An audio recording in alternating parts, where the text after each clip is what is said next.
میں آیا ہوں تو میرے ڈرائیور نے ایک بات کی جس سے نا مجھے لگا میری محنت وصول ہو رہی. کہنے لگا، اب لوگ کھڑے تھے نا باہر، کہنے لگا مولانا صاحب اے تھوڑے شاگرد تو تھوڑے کو ڈردے ہی کوئی نہیں، ایویں ہی کھلوتے ہوئے.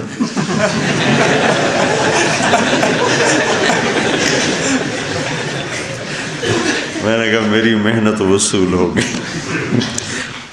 ایک ان پڑھ آدمی کا تبصرہ بہت جاندار ہوتا ہے. تو اس نے کہا جی مولانا صاحب ویکھو نا تھوڑے کو ڈردے ہی کوئی نہیں، ایویں ہی کھلوتے ہوئے. میں کہا میں اندر ڈر کڈن واسطے بڑے سال لائے. مجھے اطمینان ہو گیا تمہارے استادوں میں سے کوئی کہتا تو کوئی پتہ نہیں اس میں تکلف کتنا ہوتا، سچائی کتنی ہوتی. لہٰذا نے فی البدی کہا اور اپنی فطرت سے کہا تو مجھے تسلی ہوگی کہ میں نہیں چاہتا کہ میں تمہارے لیے ہوا بن جاؤں. تم ایسے بیٹھے ہو، یہ تکلفات عجم ہے. یہ میرے اندر سے نکالا مولانا سعید خان صاحب رحمۃ اللہ علیہ. وہ اپنے سامنے کسی کو عطیات میں نہیں بیٹھنے دیتے تھے کہ یہ تکلف عجم. عطیات اللہ کے سامنے ہوتا ہے، میرے سامنے بیٹھو جیسے تمہیں آسانی ہو، جیسے تمہیں آسانی ہو ویسے بیٹھا کرو. تو میں پہلے بھی سنا چکا ہوں کہ میری پہلی ملاقات میں انہوں نے میرا بالکل میں جھنجھنا گیا، یہ کیا؟ میں سامنے آ کے بیٹھا ہوں تو کہا اٹھوں، پتہ نہیں کیوں میرے برابر بیٹھا، ساتھ بٹھا لیا. میں پھر ایسے ہو گیا، ایسے نہیں بیٹھا، چونکڑی مار کے. میں کوئی بزرگ نہیں ہوں، ناک میں بولتے تھے. پھر گئے اور اٹھ کے چلے گئے. میں نے کہا پتہ نہیں اپنے کسی ضرور چلے. دیکھا تو ہم دو ساتھی تھے، ایک کو ادھر بٹھایا، مجھے ادھر بٹھایا، سیب چھیلنا شروع کر دیا. آپ یقین مانو میں سمجھا اپنے لیے چھیل رہے، خود کھائیں. چونکہ ہمیں تو کسی بزرگ نے کبھی نمک نہیں پوچھا تھا. بھائی نمک سیب کون پوچھتا جی؟ جو نمک پاکستان کی سب سے مفت سوغات. پوری دنیا میں 2 ملک ہیں صرف جہاں نمک سب سے اعلیٰ ہوتا ہے پوری دنیا میں، ایک پولینڈ اور ایک پاکستان. اور پاکستان کا نمک پولینڈ سے بھی اعلیٰ ہے. یعنی جہاں پتھر سے جو نمک بنتا ہے، جو اللہ نے سینکڑوں میل لمبی سکندر کے دور سے میں نکلا تھا یہ نمک، سکندر قبل مسیح، اور آج تک ختم ہونے کو نہیں آ رہا ہے. یہ سارے بیلٹ ہے سالٹ ایریا کی. میں نے کہا ساڑھے بزرگ تو سن نمک نہیں پوچھ دیتے تو لہٰذا میں اطمینان میں تھا کہ یہ اپنے لیے کاٹ رہے ہیں اور کھائیں گے. سارے چھیل کے صاف کر کے پھر اس کی قاشیں بنائیں، اس میں سے وہ نکالے بیج اور میرے آگے کر دی، کھاؤ. یا اللہ یہ کیا؟ ایسے بھی بزرگ ہوتے ہیں.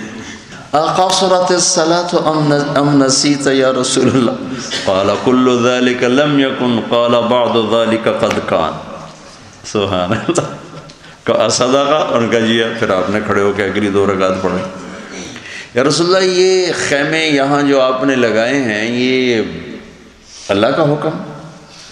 کہا نہیں میری رائے. کا پھر یہ ٹھیک نہیں، وہاں لگائیں. جبریل آ گئے، یا رسول اللہ جو حباب کہہ رہا ہے ویسے کیا جائے. بریرہ نے نکاح توڑ دیا آزادی کے بعد. مغیث مگر تو بریرہ گو. تو آپ نے کہا بریرہ تو رجوع کر لے، رجوع کر لے. بیچارہ مغیث صرف پیچھے تڑپ رہا ہے. کہ یا رسول اللہ آپ حکم دے رہے ہیں یا رائے؟ کہ نہیں رائے، میں نہیں مانتا. چونکہ ہم لوگ سیرت سے متاثر نہیں نا. یہ ہمارا ایک عیب ہے، بہت بڑا نقص ہے. ہم سیرت سے متاثر نہیں. جو نظر آتا ہے نا وہ بہت طاقتور ہوتا ہے، وہ اثر چھوڑتا ہے. جو پڑا ہوتا ہے وہ اتنا اثر نہیں چھوڑتا جتنا جو دکھائی دیتا ہے وہ اثر چھوڑتا ہے. اسمعوا و اطیعوا. عمر کہہ رہے ہیں، عمر اور ایک کھڑا ہو کے کہہ رہا لا نسمع ولا نطیع. پہلے بتاؤ یہ کرتا کہاں سے لیا ہے؟ تو عرب کی سادگی، عرب کی فطرت وہ اللہ نے جدا بنائی ہے. تو دین اس فطرت پہ آیا ہے. من ضیق الدنیا الی سعتها میں کا مطلب ہے جو ربیع ابن عامر نے 3 باتیں کہی تھیں. لنخرج العباد من عبادت العباد الى عبادت رب العباد من جور الادیان الى عدل الاسلام ومن ضیق الدنیا الى سعتها من تکلفات الدنیا الى بساطتها. تکلف عجم سے نکال کر بساطت عرب پر لانا. کسریٰ کے دربار میں جانے کے لیے ایک شرط یہ تھی، ایک اور کئی تھیں باقی مجھے یاد نہیں، کہ سر کی ٹوپی 1,00,000 درہم کی ہونی چاہیے. 1,00,000 درہم، پھر آپ اس میں داخل ہو سکتے. تو چونکہ ہم عجم ہیں تو ہم ان تکلفات سے نکل نہیں. تمہارے مولوی زبیر صاحب کہنے لگے تو مولانا سعید خان صاحب کیسے نکل گئے؟ میں نے کہا وہ یہاں رہے ہی نہیں. جب وہ پڑھ کے فارغ ہوئے، تبلیغ میں ساتھ چلے ہوتے تھے لگے، تو تقسیم پاکستان ہند ہوا تو اس کے ساتھ ہی مولانا یوسف صاحب رحمۃ اللہ علیہ نے ان کی تشکیل کی حجاز مقدس. تو انہوں نے اجازت مانگی کہ میں وہیں رہ جاؤں، تو مولانا نے اجازت دے دی. تو اس وقت یا وہاں تیل کی بھی ریل پیل نہیں تھی، تو نہ وہاں کوئی عجم تھا. جو عجم گئے تھے تو صرف اپنی آخرت بنانے کے وہاں بیٹھے ہوئے تھے، وہ گئے تھے. ایک ڈیرہ غازی خان کا نوجوان ملا تو کہنے لگا جی ہم آئے تھے یہاں شاہ عبدالعزیز کے دور میں. میں نے کہا پھر تمہارے پاس تو وہ ہوگا پاسپورٹ سعودی کا؟ نہیں جی اقامہ ہے. میں نے کہا کیوں؟ کہا جی وہ میرے باپ نے کہا تھا میں دنیا بنانے نے، وہاں حکومت نے کہا کہ پاسپورٹ لے لو، تو میرے ابا نے کہا میں مہاجر بن کے مرنا چاہتا ہوں، مقیم بن کے نہیں مرنا چاہتا، مجھے پاسپورٹ نہیں چاہیے. تو اس وقت جو لوگ گئے تھے وہ اس ذہن کے لوگ تھے کہ ہم مدینے میں مریں. کسی نے سوچا میں مکے میں مروں، اس لیے ان کی ہجرت تھی.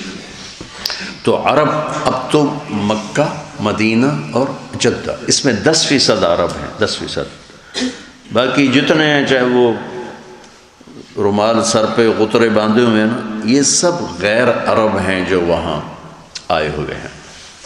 10% سے زیادہ. ہاں ادھر عرب ہیں، ریاض کی طرف ادھر عرب زیادہ ہیں، لیکن ادھر سارا عجمی ماحول بن چکا ہے.